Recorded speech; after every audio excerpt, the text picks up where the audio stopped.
শ্রীলঙ্কা সফরে দুর্দান্ত সিরিজ জয় দিয়ে আত্মবিশ্বাসের তুঙ্গে থাকা বাংলাদেশ দল এবার মুখোমুখি হতে যাচ্ছে আরেক কঠিন চ্যালেঞ্জের। ঘরের মাঠে পাকিস্তানের বিপক্ষে 3 ম্যাচের টি-20 সিরিজ। আর এই হাই ভোল্টেজ সিরিজকে সামনে রেখে অবশেষে চূড়ান্ত স্কোয়াড ঘোষণা করেছে বাংলাদেশ ক্রিকেট বোর্ড। নেতৃত্বে থাকছেন লিটন দাস, সঙ্গে তারুণ্য আর অভিজ্ঞতার মিশেলে গড়া এক শক্তিশালী দল। তবে এই স্কোয়াডে জায়গা হয়নি সৌম্য সরকার ও নাজমুল হোসেন শান্তর মতো তারকাদের। গ্লোবাল টি-20 লিগে ব্যস্ত থাকার কারণে দলে রাখা হয়নি সৌম্যকে। আর শান্ত ফর্ম ও ছন্দহীনতার কারণে এখনও টি-20 ফরম্যাটে কামব্যাকের অপেক্ষায় রেখেছেন। অভিজ্ঞদের বাইরে রেখে তরুণদের নিয়ে যেমন সাহসী চিন্তা দেখা গেছে নির্বাচকদের মধ্যে, তেমনই বেশ কিছু মুখ দেখা যাচ্ছে ধারাবাহিকতার প্রতিচ্ছবি। লিটন দাস থাকছেন এই মিশনের নেতৃত্বে। শ্রীলঙ্কার বিপক্ষে দারুণ পারফর্ম করা লিটন এবার আবারও সামনে থেকে নেতৃত্ব দিতে মুখিয়ে।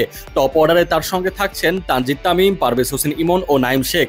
নাইমের পারফরমেন্স একরকম চড়াই উতরাইয়ের মধ্যে দিয়ে গেলেও নির্বাচকরা আবারও তার উপর ভরসা রাখলেন।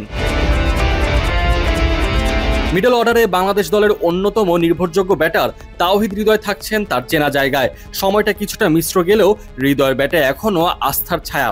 অলরাউন্ডিং শক্তিতে আছেন মেহেদী হাসান মিরাজ, যিনি প্রতিপক্ষকে চ্যালেঞ্জ দিতে পারেন। তার পার্টনার হিসেবে দেখা যাবে শেখ মেহেদী হাসানকে, যিনি শ্রীলঙ্কার বিপক্ষে এক ম্যাচেই প্রমাণ করে দিয়েছেন নিজের কার্যকারিতা। ফিনিশিং এর দায়িত্বে থাকছেন জাকের আলী অনিক ও শামীম হোসেন পাটোয়ারি। দুজনেই বড় শট খেলতে পারদর্শী। যে কোনো ম্যাচে ছন্দ পেলে রানের গতি বাড়াতে পারবেন অনায়াসে।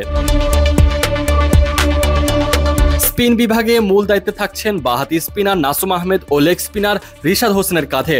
রিশাদ এখন জাতীয় দলের স্পিন আক্রমণের এক অবিচ্ছেদ্য অংশ। অন্যদিকে বাঁহাতি স্পিনে নাসুমের অভিজ্ঞতা দলের জন্য বাড়তি আত্মবিশ্বাসের উৎস। পেস আক্রমণে দেখা যাবে 4 তারকা: তাসকিন আহমেদ, মুস্তাফিজুর রহমান, শরীফুল ইসলাম এবং তানজিম হাসান সাকিব। এই 4 জনেই নিজেদের দিনে ম্যাচ ঘুরিয়ে দেওয়ার ক্ষমতা রাখেন। সঙ্গে পেস অলরাউন্ডার হিসেবে আছেন মোহাম্মদ সাইফুদ্দিন, যিনি ইনজুরি কাটিয়ে ফেরার পর আবারও দলে জায়গা করে নিয়েছেন।